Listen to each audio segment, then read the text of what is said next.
అందరికీ నమస్తే అండి. చివరికి ఫ్యాన్ వార్లు ఏ స్టేజీకి వెళ్ళిపోయినాయి అంటే హీరోల యొక్క వ్యక్తిగత జీవితాలను ఉద్దేశించి లేదంటే వాళ్ళ ఫోటోలు మార్ఫింగ్ చేసి వాళ్ళని అవహేళన చేస్తూ వాళ్ళని కించపరుస్తూ ఆ స్టేజీకి తీసుకెళ్ళిపోయారు ఫ్యాన్ వార్లు. మనం రీసెంట్గా కూడా మాట్లాడుకున్నాం. సీనియర్ ఎన్టీఆర్ గారిని కొంతమంది ట్రోల్ చేసినప్పుడు అప్పుడు కూడా ఇదే ఛానల్లో మాట్లాడాను నేను. ఆయన స్థాయి వేరు, ఆయన స్థానం వేరు. మనం తెలుగు సినీ పరిశ్రమ అనగానే మనకు టక్కున గుర్తుకొచ్చే పేర్లు రెండు పేర్లు. ఒకటి ఎన్టీ రామారావు గారు, రెండు అక్కినేని నాగేశ్వరరావు గారు. ఆ తర్వాత బాలకృష్ణ గారు, చిరంజీవి గారు, వెంకటేష్ గారు, నాగార్జున గారు, వీళ్ళ తరం. ఆ తర్వాత ఇప్పటి తరం. సో ఇక్కడ ఎవరి స్థానాలను కూడా భర్తీ చేయలేడు. అందరూ కూడా సమానమే.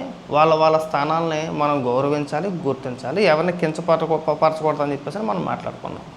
అయితే రీసెంట్గా సోషల్ మీడియాలో ఒక వీడియో బాగా వైరల్ అవుతుంది. చిరంజీవి గారి పుట్టినరోజు సందర్భంగా హైపర్ ఆది మాట్లాడిన మాటలు నాకు చాలా బాగా నచ్చినాయి. మళ్ళీ చెప్తున్నాను, గుర్తుపెట్టుకోండి. నేను ఏ హీరోకి అభిమానిని కాదు. నేను ఈ ఫ్యానిజం లాంటిది అస్సలు చేయను. ఒకవేళ ఏ హీరో పైన ట్రోల్స్ జరిగినా ఖచ్చితంగా అది తీవ్ర స్థాయిలో ఉంటే ఖచ్చితంగా ఖండిస్తాం. అలా చేయకూడదండి. వాళ్ళ స్థానం వేరేనే చెప్తాం. ఒకసారి చిరంజీవి గారిని ఉద్దేశించి హైపర్ ఆది మాట్లాడిన మాటలు నాకు బాగా నచ్చాయి. వినిపిస్తామనంటే నాకు బాగా నచ్చాయని చెప్పేసి మళ్ళీ నేను చిరంజీవి గారు అమ్మని అనుకున్నారేమో. కాదు. అంటే రీసెంట్గా ఒక 1 month నుంచి చిరంజీవి గారిని తొక్కేశాడు అనే ఒక రాంగ్ కంటెంట్ ఇన్స్టాగ్రామ్ నుంచి అదంతా పోస్ట్ చేస్తున్నారు. ఇది నాకు ఇప్పుడు నేను చెప్తున్నా, అవును చిరంజీవి గారు తొక్కేశారు. ఏంటో తెలుసా, ఇండస్ట్రీలో తెలుగు సినిమా ఇండస్ట్రీలో నంబర్ 1 అనేది కంటిన్యూ అవ్వటం ఎవరి వల్ల కాదు అని అహంతో మాట్లాడుకుంటారే, వాళ్ళ అహాన్ని తొక్కేశాడు. 30 సంవత్సరాలు కంటిన్యూగా నంబర్ 1గా ఉన్నాడు. పెద్ద సినిమాలు, పెద్ద కలెక్షన్లు బాలీవుడ్లోనే ఉంటాయి. అది టాలీవుడ్లో సాధ్యం కాదని ఊహల్లో బ్రతికారు చూసావా, ఆ ఊహల్ని తొక్కేశాడు. తెలుగు సినిమాకి అలాంటి కలెక్షన్లు రప్పించి చూపించాడు.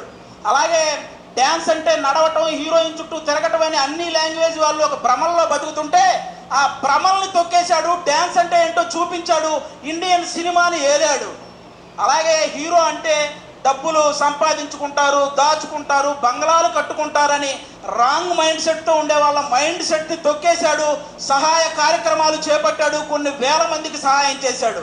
చాలామంది తండ్రి సక్సెస్ అయితే కొడుకు సక్సెస్ అవడం జరగదు, అది ఎక్కడో రేరుగా జరుగుతుంటాయి అనుకున్న వాళ్ళ ఆలోచనల్ని తొక్కేశాడు.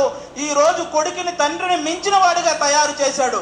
ఇలా ఎవరైతే నెగిటివ్ మైండ్ సెట్తో ఉంటారో వాళ్ళ అహాన్ని, వాళ్ళ భ్రమల్ని అవన్నీ తొక్కుకుంటూ అగ్ర శిఖరంలో కూర్చున్న స్టార్, మెగాస్టార్. అలాంటి మెగాస్టార్ గారి గురించి మీలాంటి వాళ్ళు ట్రోల్ చేస్తే మీరు నవ్వులు పాలవుతారు, కానీ ఆయన సాయంత్రం పూట సరదాగా కట్టుకు తిరిగే లుంగి పంచ అంచు కూడా కదలదు. రైట్. నేను అసలు ఏం చేశారా అని చెప్పేసి నిజంగా ఒకసారి ఇన్స్టా ఓపెన్ చేసి చూసా.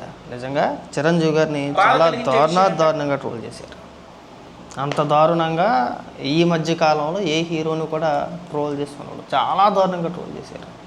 చిరంజీవి గారి ఫోటోలు పెట్టి, అలాగే వీడియోల రూపంలో ఒక పక్కన ఉదయ్ కిరణ్ గారిది, అలాగే సుమన్ గారిది, రాజశేఖర్ గారిది, ఇంకొంతమంది హీరోలది, వీళ్ళ ఫోటోలు పెట్టి వీళ్ళందరినీ కూడా చిరంజీవి గారు తొక్కేశారు అనే విధంగా విపరీతంగా ట్రోల్ చేశారు.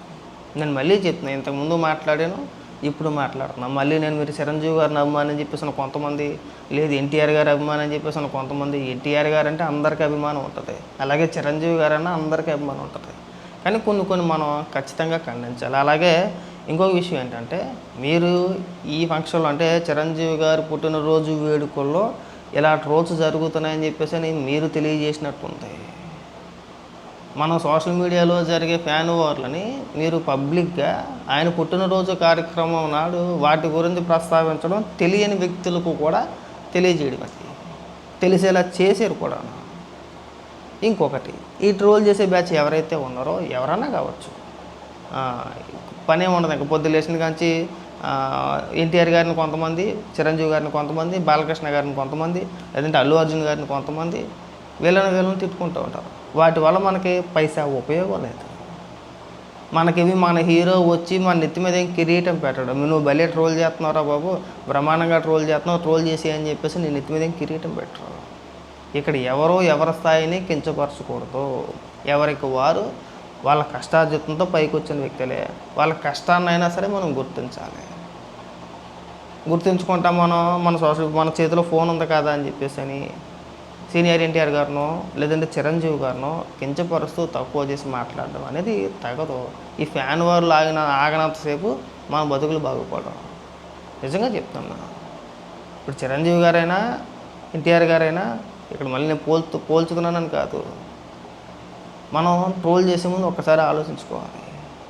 నిజంగా మనం పనులు చేస్తున్నామా పని లేక చేస్తున్నామా, దీనివల్ల మనకైనా ఉపయోగం ఉందా అనేది ఒకసారి ఆలోచించుకుంటే బాగుండేది. ఎక్కడైనా సరే ఈ ఫ్యాన్ వార్లు ఆపేస్తారని చెప్పేసి అని కోరుకుంటున్నాం. అది ఎవరైనా కావచ్చు. నేను ఎవరు మాట్లాడినా ఇలాగే మాట్లాడుతాను, ఖచ్చితంగా ఖండిస్తాం. రీసెంట్గా సినిమాలో పెట్టారు, దాన్ని కొంతమంది చిరంజీవి గారి అభిమానులు నెల ముందు నుంచి కూడా సీనియర్ ఎన్టీఆర్ గారిని విపరీతంగా ట్రోల్ చేశారు. ఆ రోజు మాట్లాడితే సినిమా కదండి, సినిమాగా తీసుకోవాలి, ఇమిటేట్ చేశారు, అది ట్రోలింగ్ ఎలాగవుద్ది అన్నారు. నేను సినిమాలో పెట్టిన అంశం గురించి మేము మాట్లాడలేదు.